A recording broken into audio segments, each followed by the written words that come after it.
A fines de 1986, Hela Crafts, de 39 años, desapareció de su casa en Newtown, Connecticut. Como madre dedicada de 3 hijos y empleada confiable, su desaparición repentina causó preocupación. Al principio, la policía no lo tomó en serio, pero gracias a la presión de amigos, familiares y un investigador privado, la espantosa verdad detrás de su desaparición pronto salió a la luz.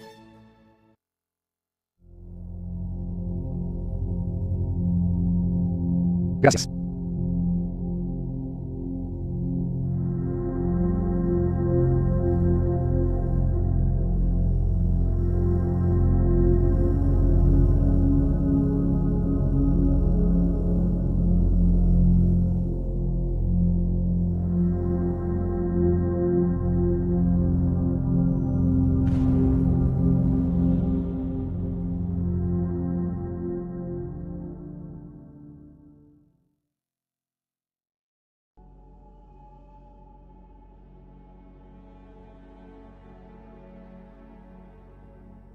El 1 de diciembre de 1986, la policía de Newtown, Connecticut, recibió una llamada preocupada de un investigador privado llamado Keith Mayo.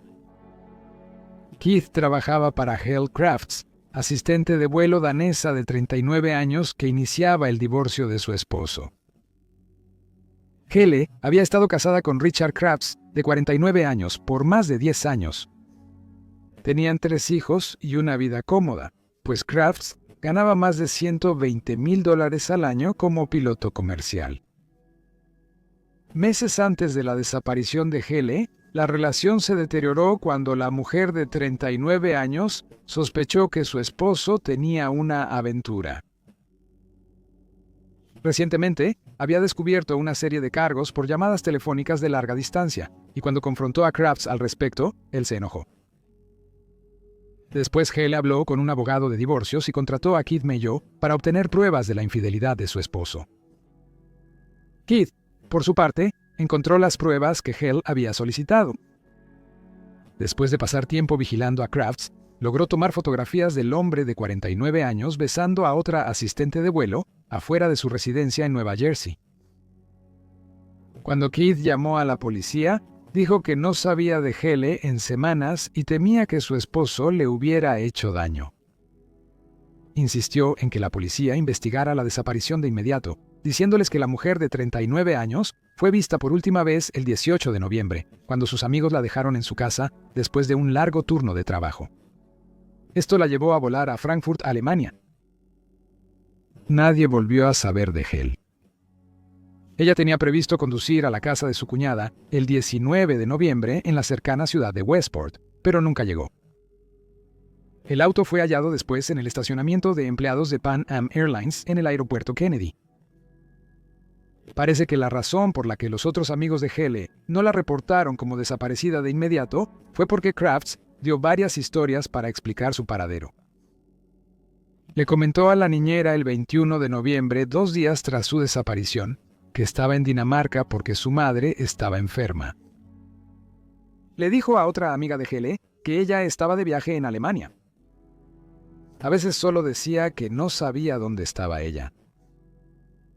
Pero a medida que los días se convirtieron en semanas y Helle seguía sin comunicarse, sus amigas empezaron a preocuparse. Sabían que Crafts tenía un temperamento volátil, y luego informarían que Helle les había advertido antes. Si algo me pasa, no piensen que fue un accidente. El 29 de noviembre, Lina Johansson, amiga de Helle, obtuvo el teléfono de la madre de Helle en Dinamarca y confirmó que estaba bien y no había contactado a Helle. Ella dijo que no vería a su hija hasta abril de 1987. Ella no tenía idea de que estaba desaparecida. A pesar de todo eso, la policía inicialmente no sospechaba mucho de Crafts, ni estaban demasiado preocupados por la repentina desaparición de Helle. La policía local en Newtown ya conocía a Crafts, de 49 años, ya que había sido oficial de policía auxiliar desde 1982 y tenía una buena relación con la mayoría de los oficiales. Tenía la reputación de ser muy estricto con las reglas. Tomaba sus responsabilidades en serio, sin importar lo limitadas que fueran, y a pesar de que no ocupaba un puesto remunerado. Sin embargo, algunos oficiales notaron que a menudo se quedaba en la estación cuando no estaba de servicio, y a veces respondía a llamadas sin autorización. Cuando la policía se acercó a Crafts el 2 de diciembre, él permaneció tranquilo sobre la desaparición de su esposa. Les comentó que ella llegó a casa el 18, estaba feliz y no mostraba señales de estar diferente o molesta.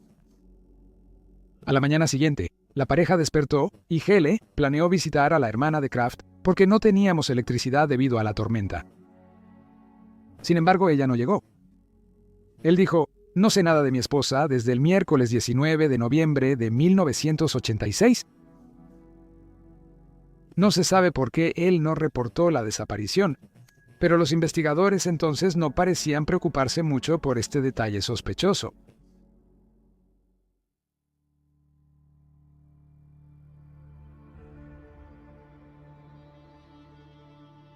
La policía no priorizó el caso de Hele por días tras su desaparición, atribuyéndolo a posibles problemas maritales.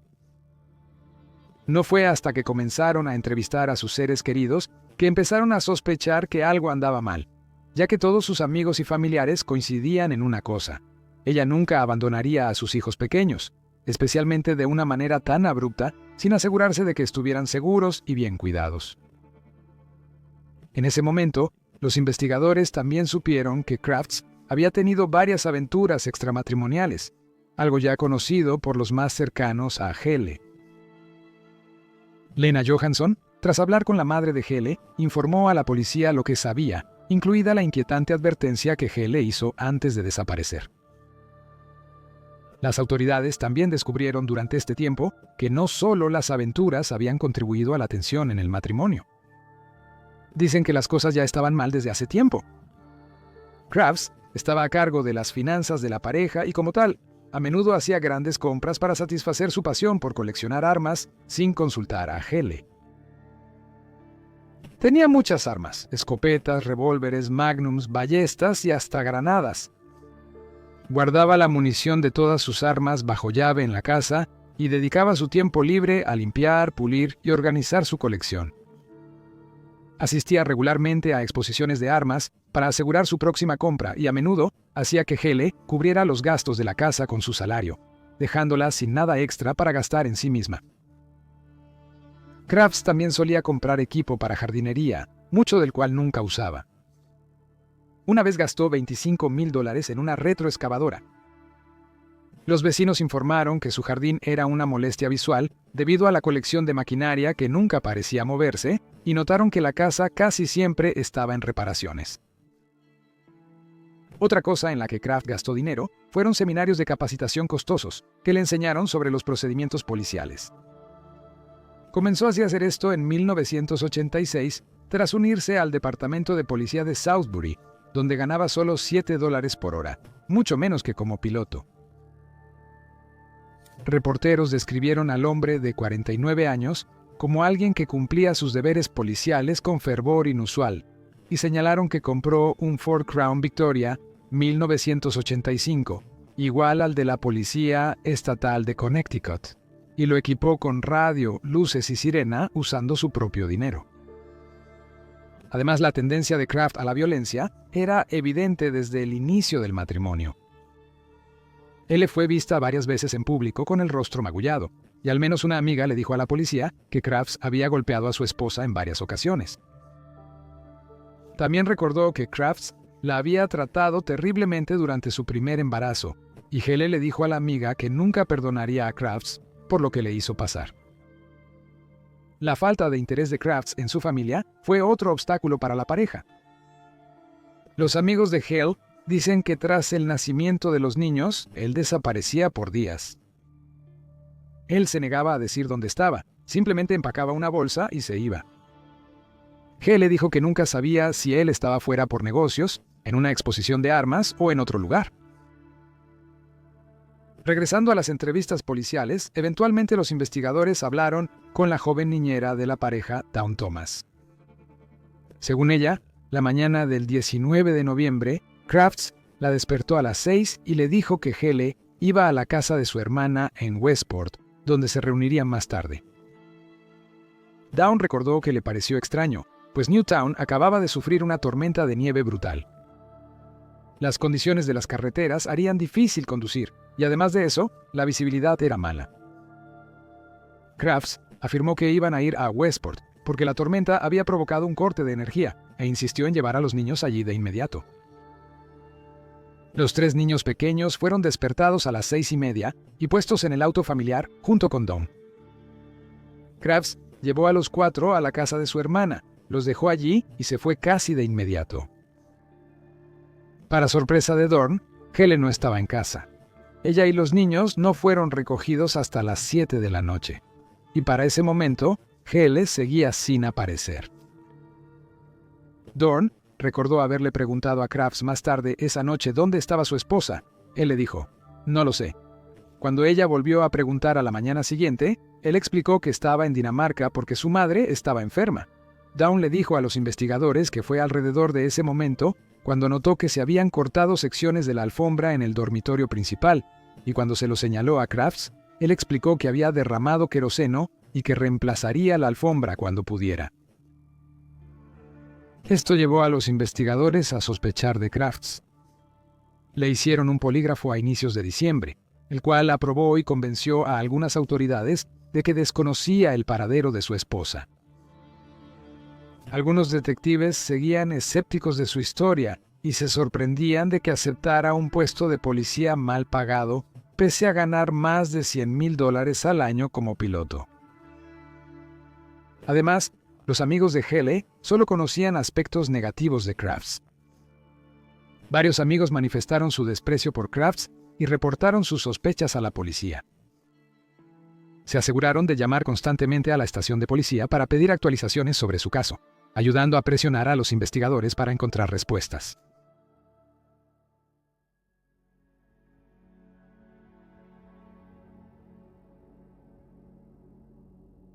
Crafts fue citado a otra entrevista el 11 de diciembre. Durante el interrogatorio, le preguntaron si sabía que Helen había contratado a un investigador privado. Él dijo que no. Cuando le preguntaron si sabía que el investigador privado lo había descubierto teniendo una aventura con otra sobrecargo, también negó tener conocimiento de esto. Luego le preguntaron, ¿por qué tu esposa les diría a sus amigas que tenía miedo de entregarte los papeles del divorcio y les pediría que la revisaran si algo le pasaba? A lo que supuestamente respondió, no puedo imaginar que ella dijera esto. Es completamente fuera de su carácter decir algo así. Al preguntarle por la alfombra de su recámara principal, Crafts dijo que reemplazaría toda la alfombra de la casa. Les dijo a los investigadores que tiró los pedazos que cortó en un basurero del pueblo y al ser cuestionado sobre las distintas versiones del paradero de su esposa, afirmó que no quería admitir que no sabía dónde estaba. Aunque Crafts respondió todo, los investigadores notaron que estaba algo cauteloso y reservado. Observaron que, aunque no mentía, solo decía medias verdades. También creyeron que parecía distante y desapegado, considerando que su esposa, madre de sus 3 hijos, llevaba 3 semanas desaparecida. Crafts fue liberado tras dar otra declaración de una página con información poco útil, repitiendo en su mayoría lo que las autoridades ya sabían.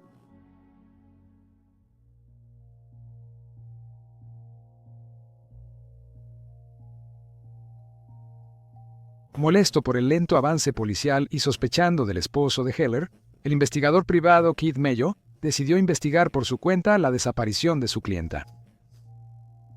Al saber que Crafts admitió haber tirado los recortes de alfombra en un vertedero del pueblo, reclutó a un equipo local de recolección de basura y determinó que probablemente la basura fue al basurero de Canterbury, a 2 horas al este de Newtown.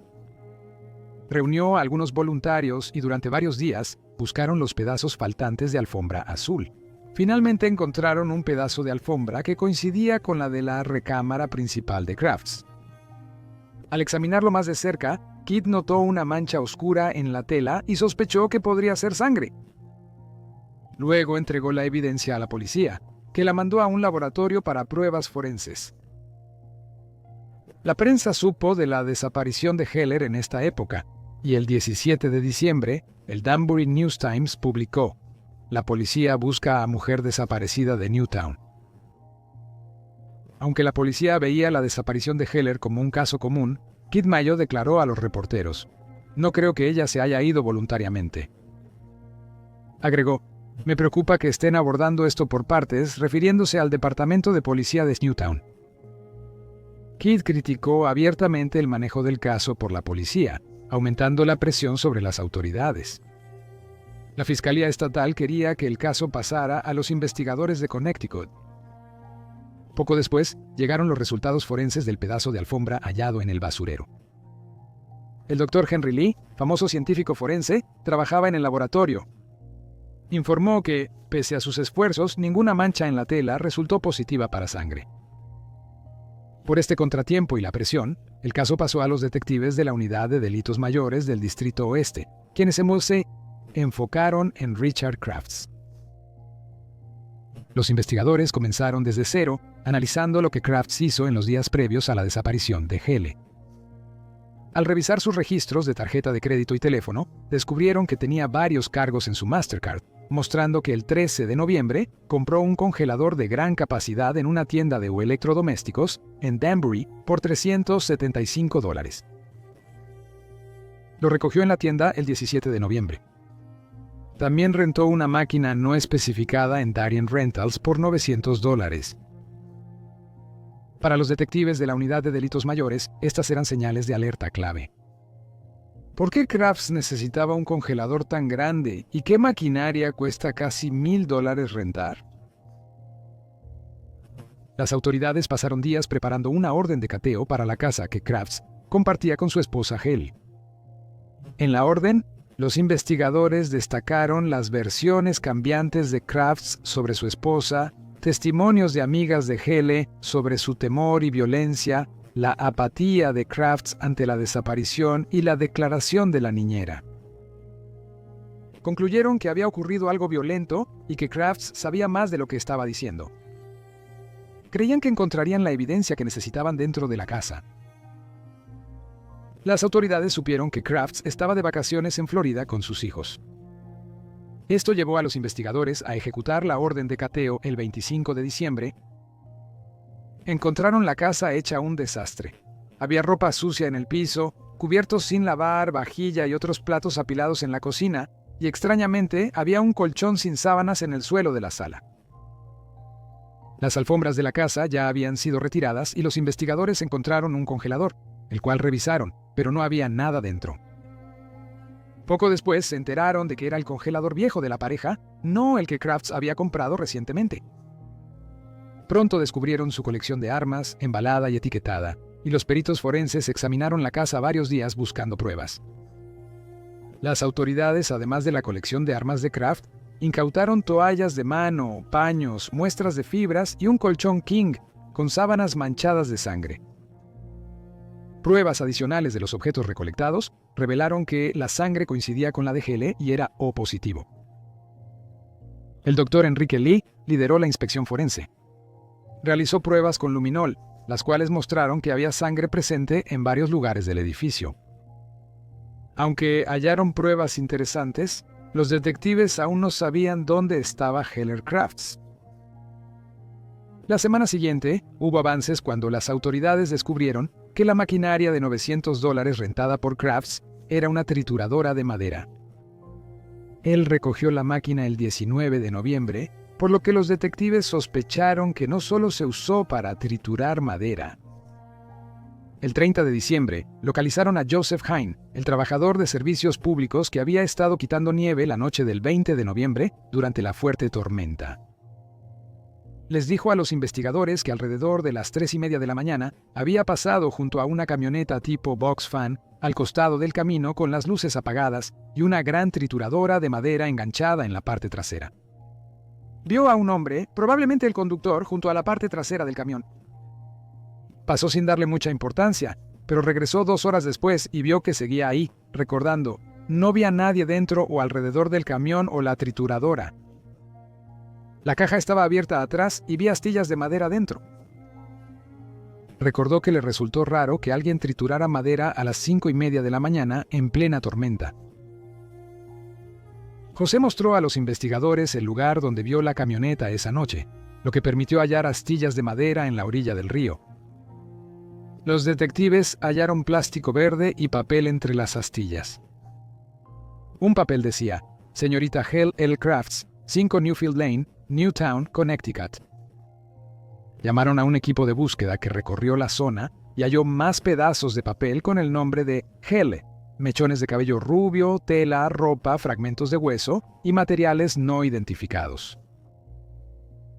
La policía recogió los pedazos triturados, las pruebas, y confiscó la trituradora de madera rentada por Crafts. También enviaron buzos al río, y aunque las temperaturas heladas dificultaban que permanecieran mucho tiempo bajo el agua, lograron recoger algunas pruebas, incluyendo una motosierra con el número de serie limado. En los días siguientes, los detectives hallaron más pruebas inquietantes, como un dedo del pie, un fragmento de dedo y un pedazo de diente humanos. El doctor Enrique Lee declaró que, para cuando terminó la búsqueda, se habían encontrado más de 2.600 cabellos rubios, junto con 69 fragmentos de hueso humano, 5 gotas de sangre humana, 2 dientes, un pedazo de cráneo humano, 3 onzas de tejido humano, una porción de un dedo humano, una uña y una porción de uña del pie humana.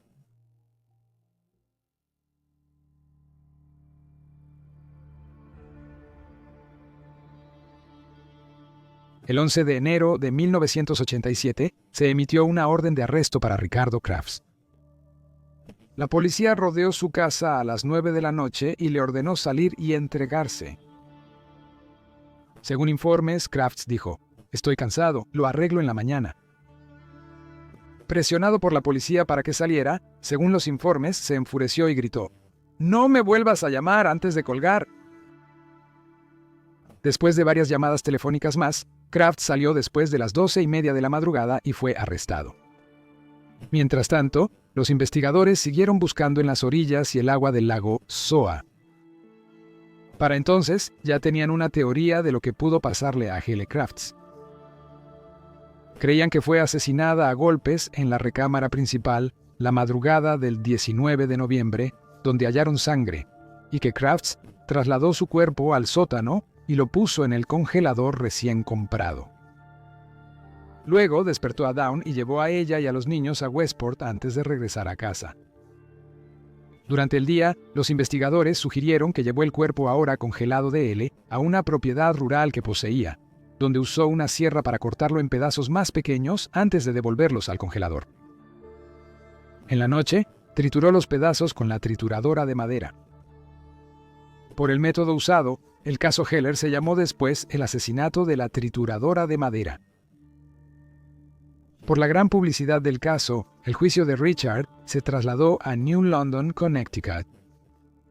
La fiscalía presentó testimonios de varios expertos forenses como el doctor Enrique Lee, quien pudo determinar que 65 piezas de hueso que se recuperaron habían sido cortadas con un filo de corte pesado que produjo una fuerza de choque y corte.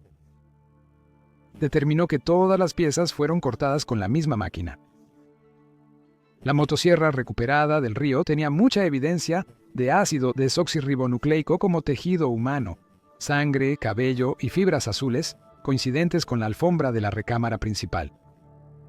Los técnicos restauraron el número de serie, aunque intentaron limarlo, demostrando que coincidía con uno que Ricardo compró en 1981 por más de $600.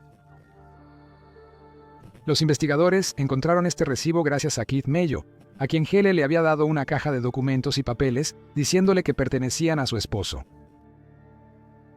Desafortunadamente, se declaró un juicio nulo después de 53 días de juicio, debido a un miembro masculino del jurado que insistía en un veredicto de no culpable. Cuando los otros miembros del jurado intentaron explicarle las pruebas y su razonamiento de por qué debía ser declarado culpable, según se informa, él dejó de cooperar y se negó a seguir participando en el juicio. Los demás miembros del jurado después se quejaron de él ante los medios, y uno de ellos dijo que era como razonar con un niño. Afortunadamente, se llevó a cabo un segundo juicio, que terminó con Richard siendo declarado culpable el 21 de noviembre de 1989. El jurado deliberó solo 8 horas, y un miembro dijo a los reporteros que la gran cantidad de pruebas los convenció. Recibió una condena de 50 años de prisión.